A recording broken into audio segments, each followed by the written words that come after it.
নমস্কার বন্ধুরা, হালদার ক্রিয়েশনের পক্ষ থেকে আপনাদের সবাইকে সাদর আমন্ত্রণ জানিয়ে আজকে শুরু করব পাবদা মাছ। এই যে দেখতে পাচ্ছ, আজকে পাবদা মাছের সরষে পোস্ত বানাবো। তো আপনারা দেখতে থাকুন। এইখানে আমি 5টা পাবদা মাছ নিয়েছি।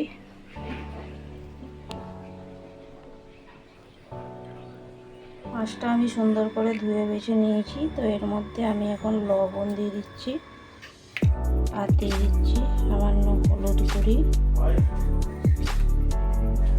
আর দিচ্ছি একটু সর্ষের তেল, কারণ এই মাছটা তেলে দেওয়ার পরে ফাটতে পারে, সেই জন্য আমি একটু সর্ষের তেল মাখিয়ে নেব।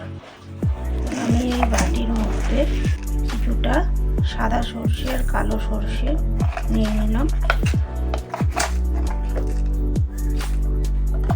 আর নিচ্ছি পোস্ত। এই যে পোস্ত দিয়ে দিলাম,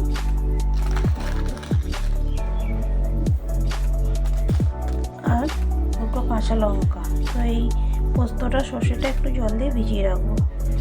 এটা জল দিয়ে একটু ভিজিয়ে রাখলাম। এই যে কড়াইয়ে তেল গরম হয়ে গেছে, এখন আমি পাবদা মাছগুলো ভেজে নেব। তো এই যে মাছগুলো কড়াইয়ে দিয়ে ভাজা হয়।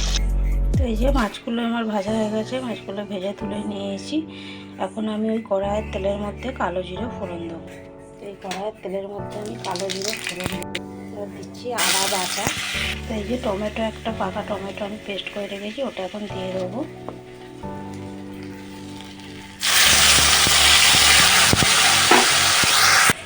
তো এখন এর মধ্যে এই যে লঙ্কা গুঁড়ি, হলুদ গুঁড়ি আর লবণ দিয়ে দিলাম।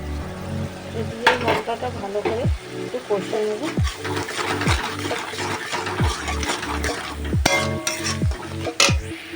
তো মশলাটা ভালো করে কষানো হয়ে গেছে। এখন এই যে সর্ষে, পোস্ত আর কাঁচা লঙ্কা পেস্টটা আমি এর মধ্যে দিয়ে দিলাম।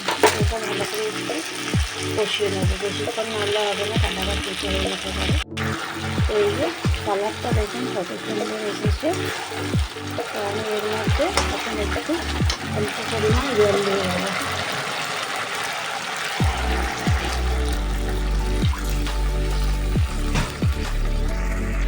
এর মধ্যে সামান্য একটু চিনি দিয়ে দিলাম। এখন মাছগুলোও দিয়ে দেবো।